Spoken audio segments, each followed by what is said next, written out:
Mohamed Abu al-Jamar, el fundador de la Alhambra. De Washington Irving.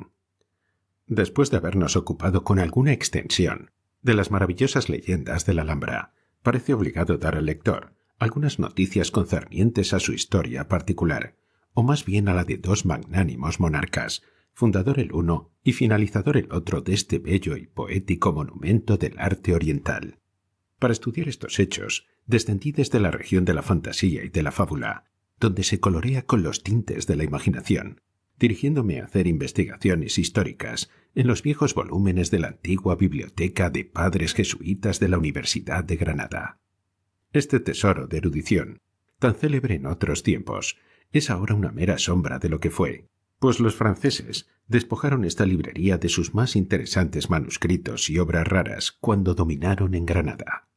Todavía se conservan allí, entre sinnúmero de voluminosos tomos de polémica de los padres jesuitas, algunos curiosos tratados de literatura española y, sobre todo, un gran número de crónicas encuadernadas en pergamino, a las cuales he profesado siempre singular veneración.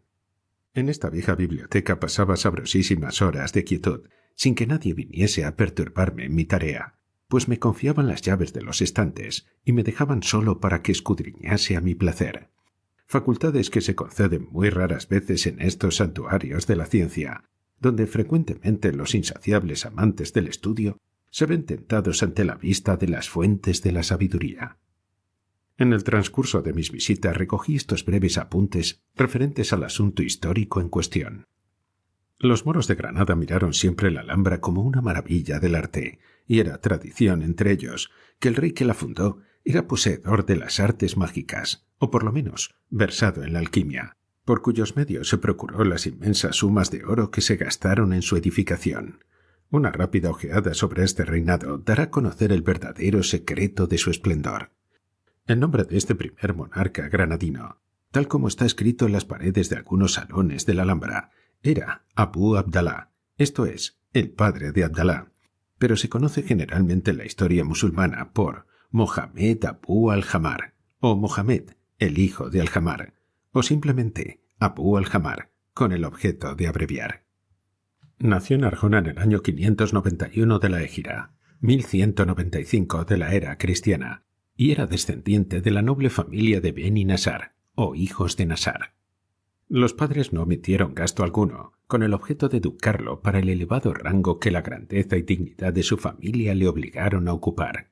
Los sarracenos de España estaban muy adelantados en civilización, y había centros de enseñanza en las ciencias y en las artes en las principales ciudades, pudiendo recibir una sólida instrucción los jóvenes de alto linaje y crecida fortuna. Abu al-Jamar, cuando llegó a la edad viril, fue nombrado alcaide de Arjona y Jaén, alcanzando gran popularidad por su bondad y justicia. Algunos años después, a la muerte de Abu Hud, dividióse en bandos el poder musulmán en España, declarándose partidarios muchas ciudades de Mohamed Abu al-Jamar. Dotado de espíritu ardiente y de gran ambición, aprovechóse de esta ocasión, recorriendo el país, siendo recibido en todos los pueblos con aclamaciones de júbilo. En el año 1238 entró en Granada, en medio de los entusiastas vítores de los habitantes. Fue proclamado rey con grandes demostraciones de regocijo, y pronto se hizo el jefe de los musulmanes en España, siendo el primero del esclarecido linaje de Beni Nasar que ocupó el trono granadino. Su reinado fue una larga serie de sucesos prósperos para sus súbditos. Dio el mando de sus numerosas ciudades a aquellos que se habían distinguido por su valor y su prudencia, y que eran más estimados del pueblo.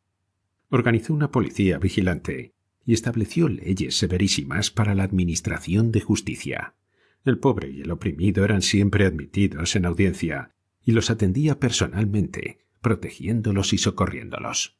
Fundó hospitales para los ciegos, los ancianos y los enfermos, y para todos aquellos que no estaban hábiles para trabajar, visitándolos frecuentemente, y no en días señalados, ni anunciándose con pompa para dar tiempo a que todo apareciese marchando perfectamente y quedasen ocultos los abusos, sino que se presentaba de pronto y cuando menos lo esperaban, informándose en persona del tratamiento de los enfermos y de la conducta de los encargados de cuidarles. Fundó escuelas y colegios que visitaba de la misma manera, inspeccionando por sí mismo la instrucción de la juventud. Estableció también carnicerías y hornos públicos, para que el pueblo se abasteciese de los artículos de primera necesidad a precios justos y equitativos. Trajo abundantes cañerías de agua a la ciudad, mandó construir baños y fuentes, además acueductos y acequias, para regar y fertilizar la vega.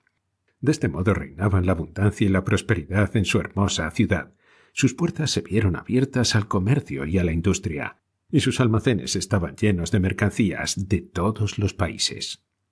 De tal manera iba Mohamed Abu al-Jamar, rigiendo sus dominios, y con tanta sabiduría como prosperidad, cuando vióse de pronto amenazado por los horrores de la guerra.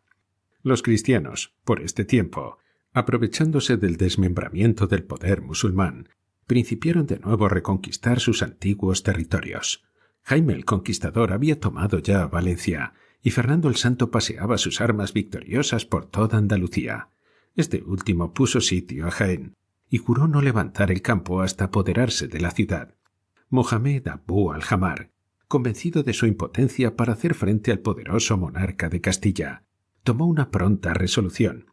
Se fue secretamente al campamento cristiano y presentóse al rey Fernando. «Ved a mí», le dijo, «a Mohamed, rey de Granada. Confío en vuestra lealtad y me pongo bajo vuestra protección. Tomad todo lo que poseo y recibidme como vasallo vuestro». Y al decir esto, se arrodilló y besó la mano del rey en señal de sumisión. Enternecióse el rey Fernando al ver este ejemplo de confianza y determinó ser no menos generoso. Levantó del suelo al que era momentos antes su rival, abrazóle como amigo y no aceptó las riquezas que le ofrecía, sino que lo recibió como vasallo, dejándole la soberanía de sus estados a condición de pagarle cierto tributo anual, con derecho a asistir a las cortes como uno de tantos nobles de su tiempo, y con la obligación de ayudarlo en la guerra con cierto número de caballeros. No se pasó mucho tiempo sin que Mohamed fuese llamado a prestar su concurso como guerrero, pues tuvo que ayudar al rey Fernando en su famoso sitio de Sevilla. El rey moro salió con 500 caballeros escogidos de Granada, a quienes nadie aventajaba en el mundo manejando la lanza y el caballo. Servicio triste y humillante, pues tenían que desenvainar la espada contra sus mismos hermanos de religión.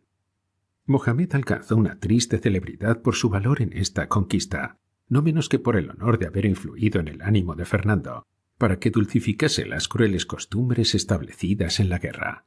Cuando en 1248 se rindió la famosa ciudad de Sevilla a los monarcas castellanos, regresó Mohamed a sus dominios triste y taciturno, pues vio claramente las desgracias que amenazaban a la causa musulmana, lanzando con frecuencia esta exclamación que solía decir en momentos de pena y ansiedad: «Cuán angosta y miserable sería nuestra vida si no fuera tan dilatada y espaciosa nuestra esperanza». Cuando el abatido al-Jamar se aproximó a su dorada Granada, salieron a recibirle sus súbditos, impacientes por saludarle, pues lo amaban como su bienhechor. Habían erigido arcos de triunfo en honor de sus hazañas de guerra, y dondequiera que pasaban lo aclamaban llamándole el Galib, esto es, el victorioso. Mohamed movió su cabeza al oír esto y exclamó: «Guala Galib y la Alá, solo Dios es vencedor». Desde entonces adoptó esta sentencia por divisa y la hizo grabar sobre una banda transversal en su escudo de armas, y siguió siendo en adelante el lema de sus descendientes. Mohamed había comprado la paz sometiéndose al yugo cristiano, pero sabía que cuando elementos heterogéneos se hallan discordantes y separados por motivos de hostilidad inveterados y profundos, la armonía no podía ser segura ni permanente. Así, pues, siguiendo la antigua máxima, «ármate en tiempo de paz y arrópate aún en verano», aprovechó el intervalo de tranquilidad que disfrutaba para fortificar sus dominios y pertrechar sus arsenales, protegiendo al mismo tiempo las artes útiles que dan a las naciones riqueza y poderío. Concedió asimismo premios y privilegios a los mejores artistas, fomentó la cría caballar y de otros animales domésticos y la agricultura, aumentando la feracidad natural del terreno por su iniciativa, haciendo que los hermosos valles del reino floreciesen como el más bello jardín. También concedió grandes privilegios al cultivo y fabricación de la seda, hasta que consiguió que los tejidos hechos en Granada sobrepujasen a los de Siria en finura y belleza de producción. Igualmente hizo explotar las minas de oro, plata y otros metales encontrados en las regiones montañosas de sus dominios, y fue el primer rey de Granada que acuñó monedas de oro y plata con su nombre, poniendo gran diligencia en que los cuños estuviesen hábilmente grabados. Por este tiempo, hacia la mitad del siglo XIII, y poco después de su regreso del sitio de Sevilla, comenzó el magnífico Palacio de la Alhambra, inspeccionando él mismo su construcción, mezclándose frecuentemente entre los artistas y alarifes y dirigiendo sus trabajos. Aunque tan espléndido en sus obras y grande en sus empresas, era modesto en su persona y moderado en sus diversiones. Sus vestidos no eran fastuosos, sino tan sencillos que no se distinguían de los de sus vasallos. Su harén tenía pocas mujeres, a las que visitaba rara vez, pero las rodeaba de gran magnificencia. Sus esposas eran hijas de los nobles más principales y las trataba humanitariamente, como amigas y compañeras, y lo que es más extraño, consiguió que viviesen entre sí en paz y amistad continua. Pasaba la mayor parte del día en sus jardines, y especialmente en los de la Alhambra, que había enriquecido con las plantas más raras y las flores más hermosas y aromáticas, y allí se deleitaba en leer historias o haciendo que se las leyesen, y en los momentos de descanso se ocupaba en instruir a sus 3 hijos, a quienes había proporcionado los maestros más ilustres y virtuosos. Como se había sometido franca y voluntariamente como vasallo tributario de Fernando, permaneció siempre fiel a su palabra, dándole repetidas pruebas de afecto y de lealtad. Cuando aquel renombrado monarca murió en Sevilla, en 1254, Mohamed Abu al-Jamar envió embajadores a dar el pésame a su sucesor Alfonso X, y con ellos un ostentoso séquito de 100 caballeros musulmanes de alto rango, para que velasen con cirios encendidos alrededor del féretro real en las ceremonias fúnebres. El monarca musulmán repitió este testimonio de respeto durante el resto de sus días a cada aniversario de la muerte del rey Fernando el Santo, e iban de Granada a Sevilla 100 caballeros moriscos, asistiendo con blandones encendidos en la suntuosa catedral, rodeando el cenotafio del ilustre difunto. Mohamed Abu al-Jamar conservó sus facultades intelectuales y su vigor hasta una edad muy avanzada.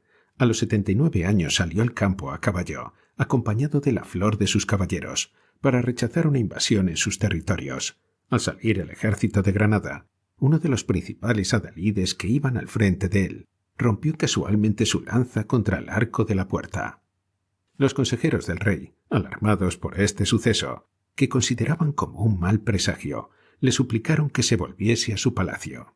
Cuantos ruegos le hicieron, todos fueron inútiles, pues el rey insistió en continuar, cumpliéndose fatalmente el presagio, y, según cuentan los cronistas árabes, Mohamed se vio súbitamente atacado a la caída de la tarde de una enfermedad repentina, faltando poco para que cayese de su caballo. Pusiéronle en una litera, conduciéndole de nuevo a Granada, pero su enfermedad se agravó de tal manera que se vieron obligados a instalarle en una tienda de campaña en La Vega. Sus médicos estaban consternados, sin saber qué remedio administrarle, falleciendo al cabo de pocas horas, vomitando sangre y en medio de las más horribles convulsiones. El infante castellano don Felipe, hermano de Alfonso X, estaba a su lado cuando murió.